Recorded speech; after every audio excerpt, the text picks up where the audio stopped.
o Sheikh Amadu ala de ne da kanindia ka shugo dia ka saraka de ka fura dia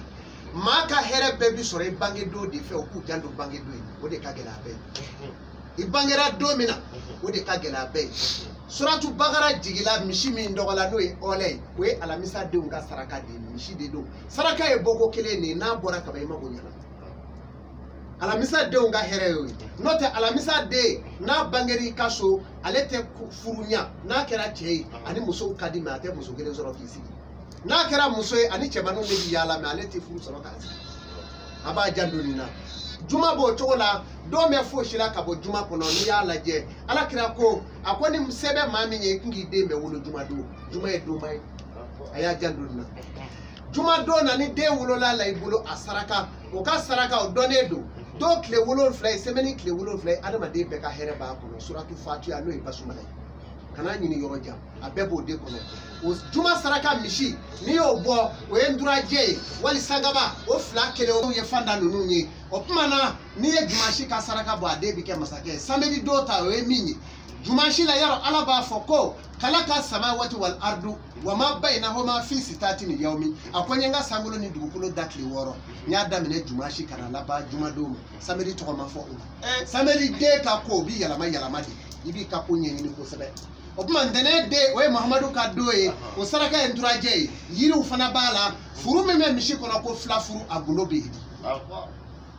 tarata de o e fura bola o ka doye ni de bangera tarata mati doni ke ka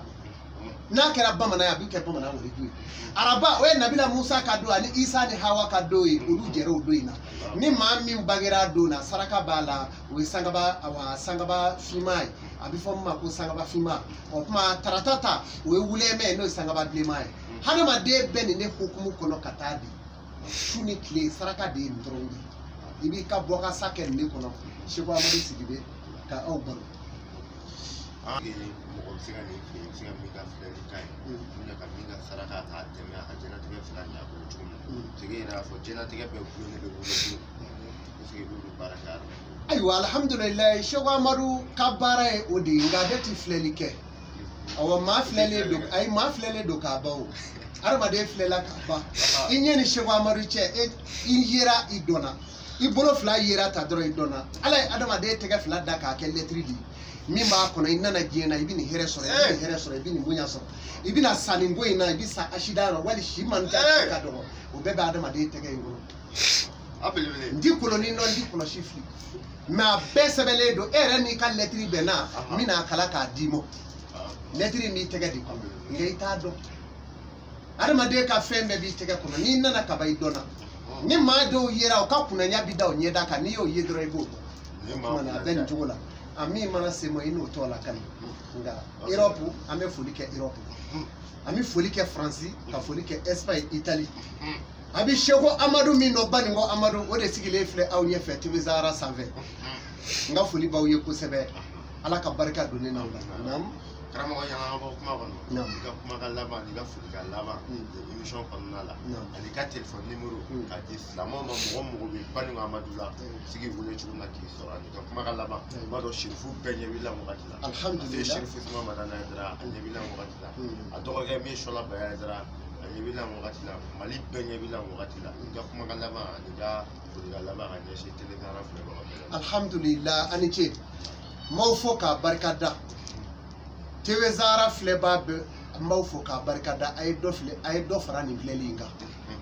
tele ingera njigi ye tele no ngera njigi shirifu ngera nye joro tora min nara sirifu ka beni ashura yi anjera ka fara LLB2 ka nya ka shike an gami le no anusu chenedo ka yira jomine tede on ga silamaya de kumi tunu do me o de kunu ami ala fo ka barka da silamaya matunu bi haidara barka shwala barka ala ka hera ke ne na wi Sheikh Amadu mellame ba befu ne dona jamana di koka ka boya fo Chine ame kuruma fo Corée du Sud ka boya fo Afrique du Sud karamba ambi fo ka boya fo Italie amanga jo fo je yogo bana jamana imbela munu mago be Sheikh Amadu labi abalima kena terke debi ka kuma fe Maintenant, téléphone numéro d'Auma 66 57 41 12. 79 19 99 41. Kuma an b'aw fo k'a barikada Ala ka hɛrɛ kɛ ne n'aw ye Ala ka kungow ba Cheikh Amadou b'a ka so Kati péage kɛrɛfɛ numéro 2 min fɔlen filɛ o numéro 2 de bɛ ne bolo n'aw ni TV Zahara maaw kumana fana baasi t'o la o mais o kɔfɛ numéro tɔw sa o tɛ ne ka numéro ye dɛ Cheikh Amadou yɛrɛ de filɛ a bɛ ka kuma aw ɲɛfɛ Ala ka hɛrɛ kɛ ne n'aw ye Ala ka ne ni aw nafa salli ala nabi ربنا أتنا في الدنيا حسنة وفي الآخرة حسنة وقنا عذاب النار سبحان ربك رب العزة عما يصفون والسلام على المرسلين والحمد لله رب العالمين Ala k'an bɛɛ wasa Ala k'an sago d'a ma salli ala nabi an bɛ teli a bɛɛ fo waati la ni fada kɛ kanbaga kɛrɛnkɛrɛnnen dɔ bɛ yen an bɛ foli d'u ma waati bɛɛ b'an wele Musa Mayika ni a ye taaya minɛn feere feerela don ACD kɔnɔ a bɛ taaya minɛn feere Kaka ale ye taaya belebeleba ye an ka foli b'o bɛɛ an bɛ bɔ yen an bɛ taa Ivoirien fɛ yen an bɛ bɛɛ lajɛlen fo ka bɔ yen ka taa Gabon ka taa yɔrɔ caman Afiriki fan bɛɛ Burukinakaw an ka foli b'a bɛɛ lajɛlen y'a fɛn fɛn fayda kɛnɛ filɛ ani Gabonkaw ani jamana Faransi yɔrɔ bɛɛ fɛn b'an filɛ nin waati la an ka foli b'a bɛɛ ba Mali b'a kɔnɔ an ka foli bɛ Sefulakaw yɛrɛ ka foli bila karamɔgɔ Ase Sefu Sɔla Baya Darama ani ka taa Bajala kɔnɔna la Fami Kamara la u b'an filɛ waati bɛɛ an ka foli bɛ bɛɛ lajɛlen ani ka taa commune 3 bɛɛ ka daminɛ commune Mande ka bɛɛ lajɛlen fɛ Wɛnfɛnkaw an ka foli bɛ bɛɛ lajɛlen an filɛ lɔgɔ bɛ fan o fan ka foli ɲɛsin télévision filɛbagaw bɛɛ ma fɛn fɛn fayda kɛnɛ fɛ bi ani Cheikh Amadou de kun bɛ ɲɔgɔn fɛ ni fayda kɛnɛ kan o la an b'a fɔ aw kan bɛn diɲɛ wagati la assalamu alaikum wa alaikum salam